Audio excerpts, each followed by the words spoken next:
to lead this panel. He's a legend.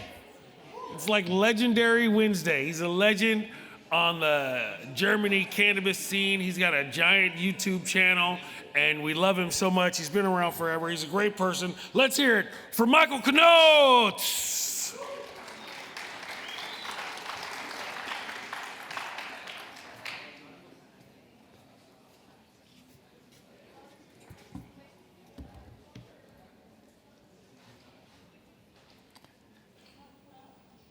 Thank you for the warm applause and welcome to our panel about cannabis clubs in Germany.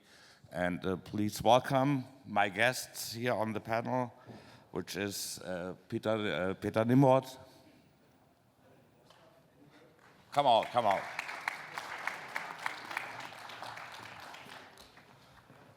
Then we have Peter Mösentin from Cannabis. And we have Lorenz Mint from Canna Research. Oh no, sorry, I mixed up. Not from Canna Research, from Research Gardens. I'm sorry. Okay, Research Gardens, a Swiss company.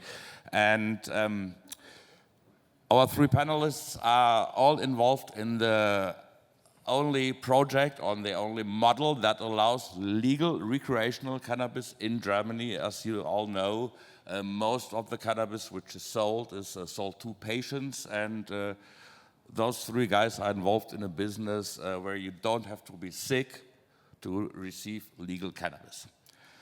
And let me start with Peter Mösentin. Hello, Peter. Hello. Yes, thank you, Micha. Thank you, ICBC, for inviting us. It's a pleasure to be here. Peter's company, Cannabis, they are providing software for cannabis clubs. And could you describe in a few words what your company or what your company's profile is and what you're doing ever since 24? Yes, 23, I think, almost, but it's nonetheless a few years.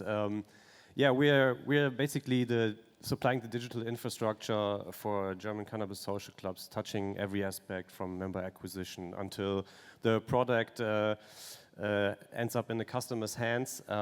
So we're like really the backbone of this whole movement, and currently doing that for almost 250 licensed associations in Germany, which is very cool for us, and we're so proud to be a part of this movement. And thank you. Thank you, Peter. Then we have Frederick Boxlaff. Hello, Frederick. Hello. He's an attorney at law at Nimrod and Partners, and actually his law company used to be focused on gaming issues. But ever since cannabis is legal in Germany, you also help companies to enter the cannabis market. Could you describe that in a few words, please? Yes, so I'm kind of proud to be, it's my 9th ICBC, and thank you for inviting me as well. So what we do at this given moment, so we have clients from the medical market entering the European market and helping cannabis clubs setting up the paperwork needed to obtain the license, and in the specific questions, if there was aroused, we help them as well. So advertisement is a big issue at this given moment for cannabis clubs. What can they do? What can they not do? Can certain people be employed in cannabis clubs, and if so, under which regulation? That's a big question as well. And so forth. Yeah, we come back to that very soon. But before that, I want to introduce Lorenz Minks from Research Gardens, a Swiss-located company doing consulting also for companies who want to enter the cannabis market, either for brandings or also for growth. And could you describe in a few words what your company is doing in Switzerland? Yes, so basically we have like a network of companies how we can assist. So Research Gardens is more like strategic planning, so I can make financial models or make a lot of financial models for like social clubs with the association and the GmbH, like the legal entity behind it, which fetches all the money basically. Then with Carbon Active, we are building facilities to make it happen, to produce the cannabis. And with the Anbauverband, the BCAV is like an umbrella coordination. I'm a coordinator together with Henry, the man with the beautiful hat in the first row. So we have also like a lobby organization with the BCAV, and yeah, just try to make the position papers and everything also in the politics, because I think, like for me, it makes most sense to support the industry from many angles. So may it be the facility planning or the planning of the financials and so on beforehand. But we still have a lot of political hurdles, obstacles, which we need to overcome. And for this, I think like association, which is just going into the interest of the clubs, is very important also to have. Even if it's not a like money maker, but it's super important that all the clubs in Germany can make the money. Reason for the hurdles are, and I do not know if all our guests, which are not so involved in German cannabis politics, know that.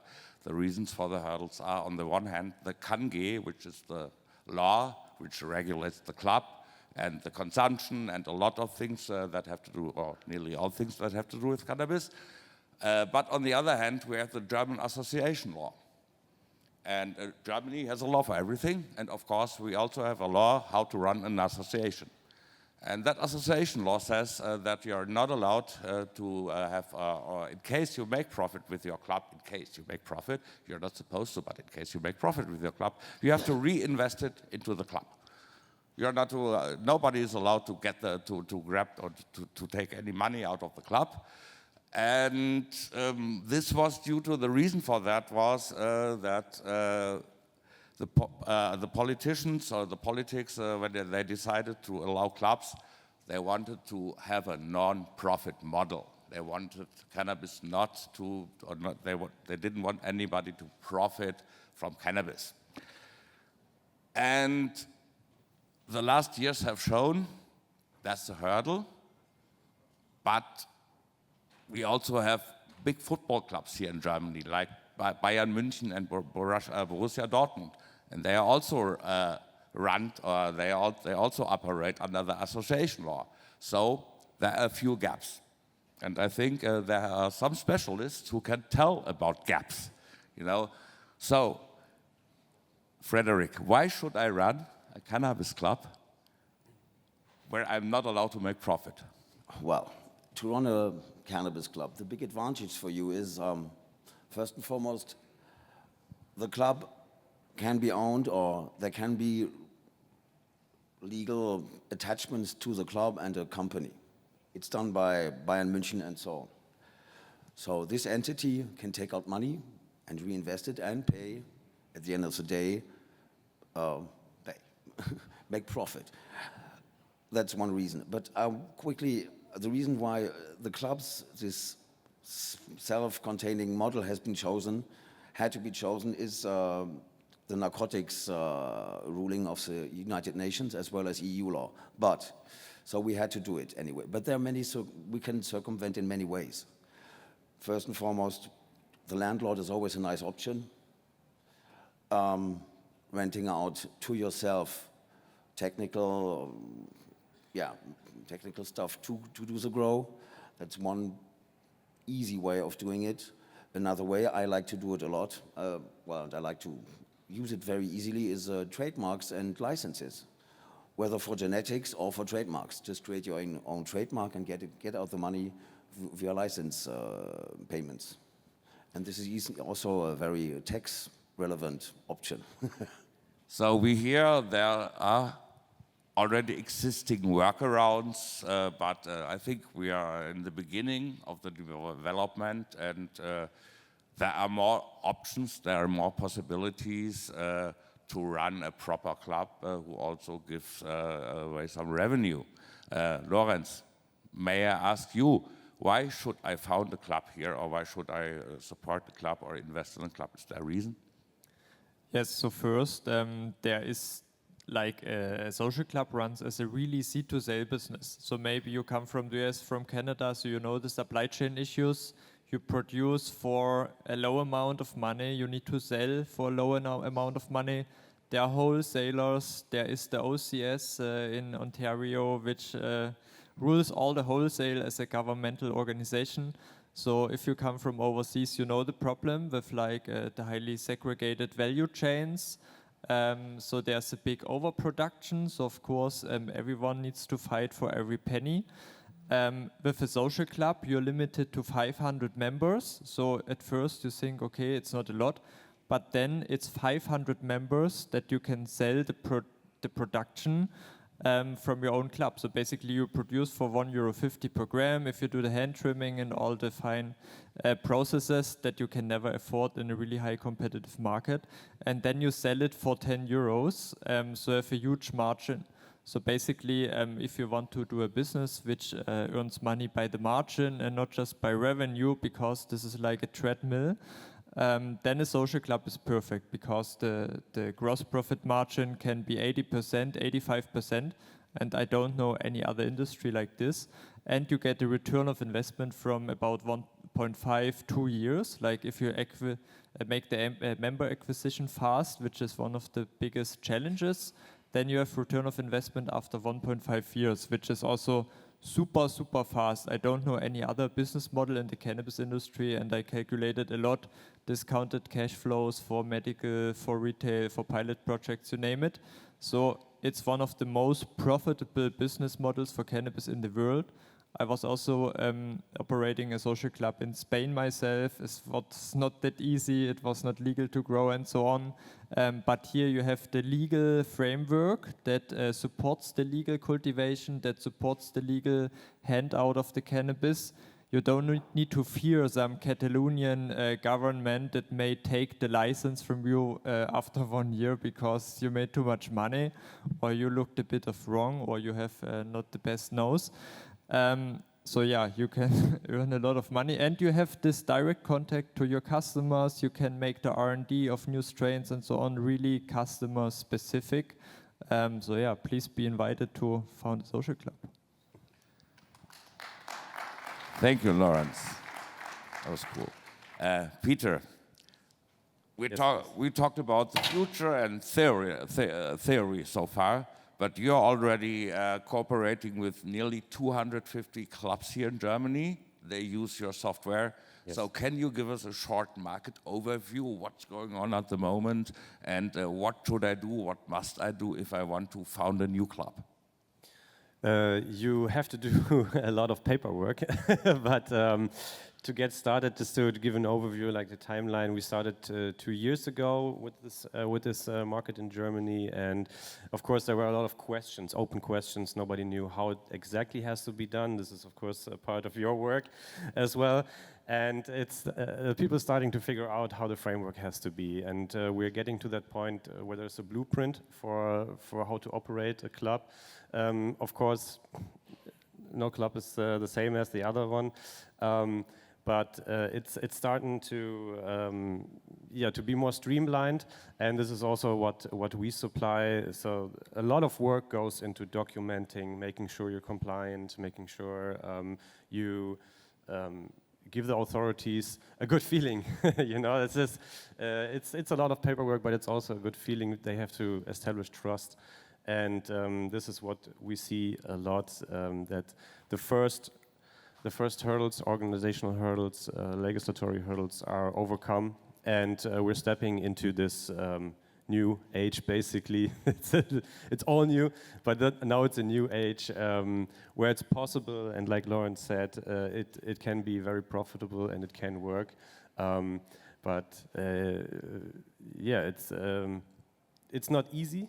It's going to be hard, but it's going to be worth it. And what we hear is, especially the community, the members are very thankful for the direct connection to the grower, to the strains. The highest quality is there, and yeah, what we help with Cannabis, just to give you a little bit of insight, is just give you a digital operational framework for all that. So if you hate documenting stuff, we make it easier for you. And if you do your compliance documentation on a daily basis, you will have an easy life, basically, with us. And this is partly because of all the stuff we learned, all the hurdles we overcome together as a cannabis associations community in Germany. And it's great. So we're getting to a streamlined point. I'd agree because when the club thing started, it went very slow, but during the last years, we have now more than 400 licensed clubs here in Germany, which is not a small number, but of course it will never or it cannot cover the demand.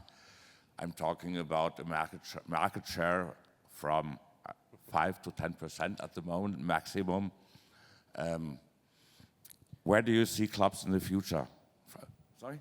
I can add to that just to give you a sense of the scale and the room there is. So I think the German law estimated that there would be something like 13,000 clubs needed in Germany, and we're just at the very beginning. So don't hesitate to start your club. There's still room for you. Frederick, at the moment, I told you, 400 clubs, market share is not worth to be mentioned in my eyes. Where do you see clubs in 2 years, in 3 years, in 5 years? Which market share will they have? Market share. I don't like to predict market shares, but in the future, let's take it another way.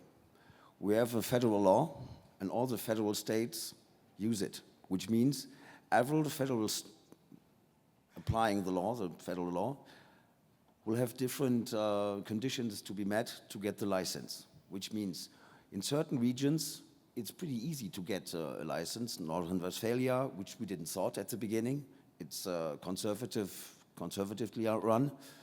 Others are pretty, in the north, it's easier. Northeast, like Berlin, Brandenburg, it's getting a shit show, to be honest. So we'll have to wait for the first court decisions, explaining us how the law has to be read. Just to give a little example. With my girlfriend, we started a club after the association, but before the application. That's very important. Associations are specifically protected by German constitutional law for our history. So what we did parties. We advertised for the parties, but never for a product or for the club itself. It was only, let's say, the 1st of May, 10 in the evening, go there and have fun together and smoke some weed.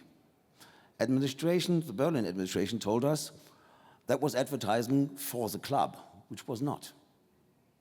And this specific difference is a big hurdle.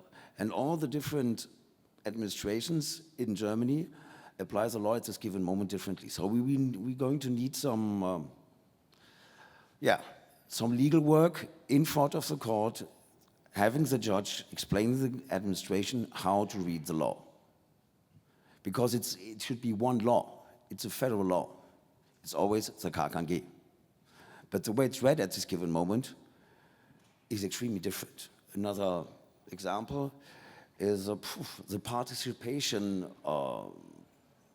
model, I would translate it. So the government wants the 500 members to take part in the growing and the post-production, let's say. In other regions, we don't have that. How do you do that? And I'm imagining members don't want to take part in the grow. They just want to pick up the weed or hash, whatsoever, and then off you go. So how do you deal with that?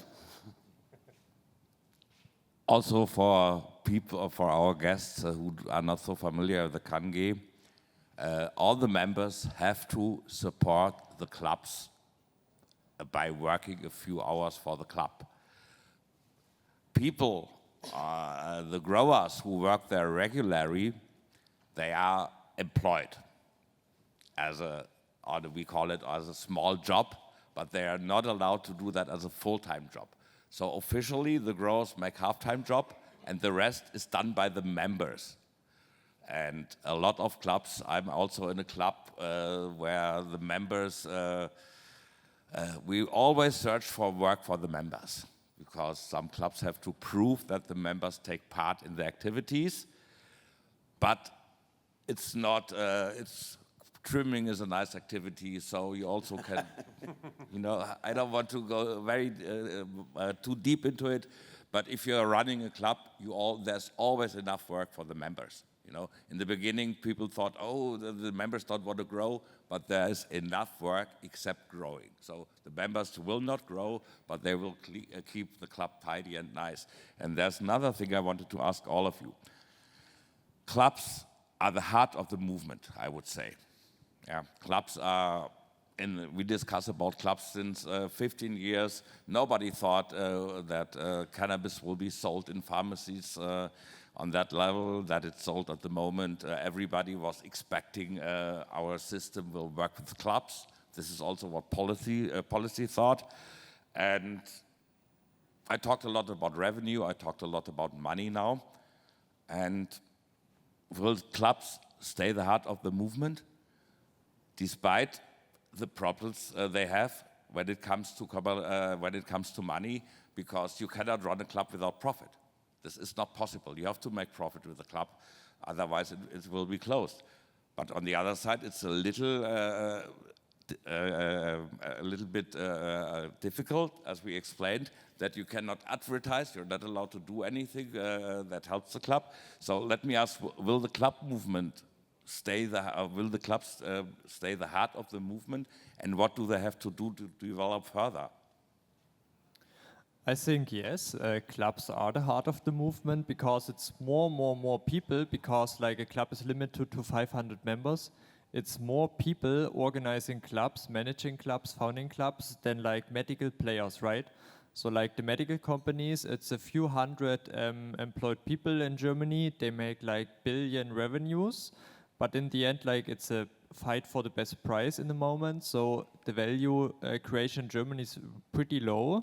Basically, all of the product comes from other states in the countries in the world, like Canada, Portugal, South Africa, Thailand, soon, you name it. So basically, it's a big trading game, the medical cannabis industry, and of course, they destroy the prices a bit for the clubs. Maybe it's a bit of a hot take for everyone here in the room who is profiting from the relaxed medical market in Germany, and I don't want to hurt any feelings here, so please sorry for that.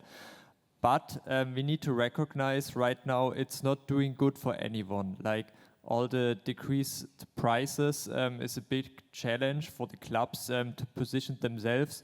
If you can only serve 500 members, you don't have the economy of scale to offer your members cannabis for 3 or 4 euros, what you get in some pharmacies right now.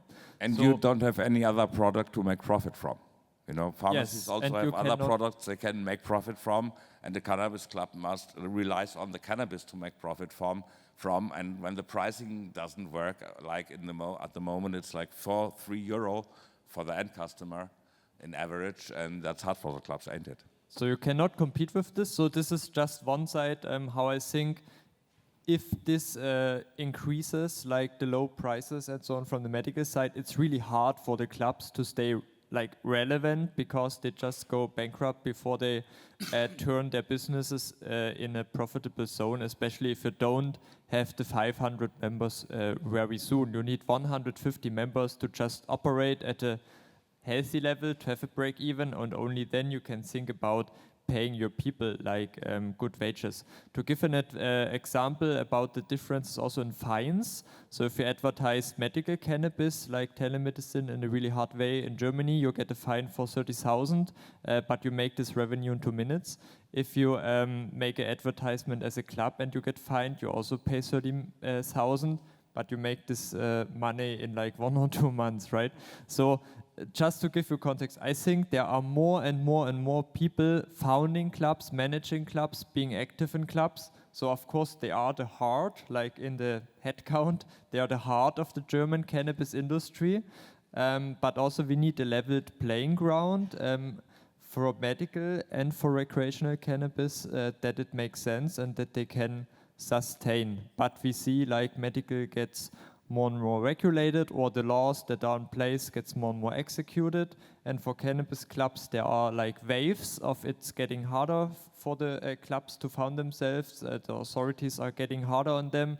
then they ease out a bit. So I think it will be easier in 2 years to found a club, and I see clubs as the business model in Germany, because you can offer cannabis at the cheapest price if the playing ground is leveled for everyone. Yes, Michael, if you want to say something. I thought you wanted to add something. Yes, in terms of being the heart of the movement, I think they definitely are the heart of the movement, because even though there has to be money involved, right? Nobody works for fun. Work is always for money, usually in our world. But everything in the club revolves around the product or the plant, and everyone is striving for excellence and the highest quality, and that really shows. And I think that is a key differentiator between like a mass product, which has its place, it's fine, and more like artisanal product, like from the cannabis social clubs. So I would say it has to be the heart of the movement, because no one else cares so much about the product itself. My last question to all three of you. I repeated, we talked about clubs that are not allowed to make revenue, blah, blah, blah. But we also heard they have to make revenue. So in the end, why should I open a cannabis club? Is there any reason? Please answer me, all three of you. Why should I open a cannabis club in Germany? You do something new. You foster the idea of freedom to use cannabis whenever you want, providing best quality, and the customer. That's the big advantage. We have 500 customers, and we know exactly, we can ask them, what do you want? And then, hopefully in the future, we will be able to have a whole supply chain on German genetics. Let's imagine Bavarian genetics. We can do shit, and we will prove that we can do shit. Beware, all the Canadians, Americans, and Dutch guys.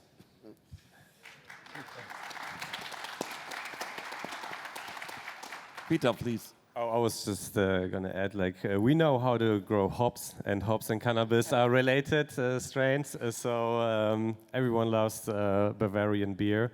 And once we get the clubs going there will be Bavarian wheat, and it's a crazy idea. Lorenz, why should I open not me. I'm a member of CSC Fürstenwalde, by the way, which is a very nice club, 30 kilometers away from Berlin. A very nice club, doing very solid work, and greetings. And why should I open a cannabis club here, Lorenz? I think a big advantage is that you have less regulations. So I like regulations because I did a lot of like GMP consulting and quality management systems, stuff like that. So of course I should sit here and say we need the highest regulations. So for medical cannabis, it makes sense. There's a huge value chain. There's a lot of patients that receive a product. So everything is fine with regulations on this side. The social clubs are not that regulated. You have just the THC and CBD right now, which you need to measure. So you have way more freedom in growing in microbial heavy environments like living soil. And people love living soil cannabis. We cannot deny it, even if I prefer the rock wool from the production perspective. But you can do what you want, you can experiment. You don't need to register a strain at the authority in Germany with a certain THC value, like medical cannabis needs to be registered. You just can grow what you want. You can grow 1 or 2 plants of a new variety, and you don't need to register or wait for any approvals or whatever. So this is a big advantage. You have 500 members, you can grow 500 different strains. Like, if you have the setup for it, why not? I was once in Lanzarote, Canary Island, in a social club. His goal was to grow 1,000 strains in his lifetime. So he did it. He always just popped 2 seeds of the same variety, and it's great. People love variety, people love some change, but also people love consistency. Like on the medical market, consistency lacks. And if you see like your members, they always come for the amnesia haze or the wedding cake, you just can consistently grow it as a club. And but you know it, as you said, like you have directly contact to your customers, so you can finally put some love to the plant and not think about some irradiation fuck up after you have produced a beautiful product. Plus, what I have heard or what I have experienced, Medical cannabis mostly comes from abroad. It takes a long time to have a license for it or to have it market ready, to have it ready for the market. And the weed in the clubs is a lot fresher than the weed in the pharmacies. This is what I experienced because you can sell it after 6 or 7 weeks. And pharmacies have to wait like 3 months till they get it from the grower. If I may quickly add, the big advantage the clubs have as well, we can extract as long as it's not chemical, but we can extract. So we can physical washing, whatsoever, we can do it. And all these options are lacking in the medical market. Yeah. Clubs are also allowed to produce hashish and rosin because the German law allows it in this way. Thank you very much, and sorry it took a little longer. Let's hear Thank it you once very much. again for Michael and then let's hear it for Michael and all the panelists and everything. That's great. Thank you, thank you. We will be outside in the lobby if anyone has questions or I'm sure, yeah. needs, compliance software. If you have questions, they'll meet you out there for sure.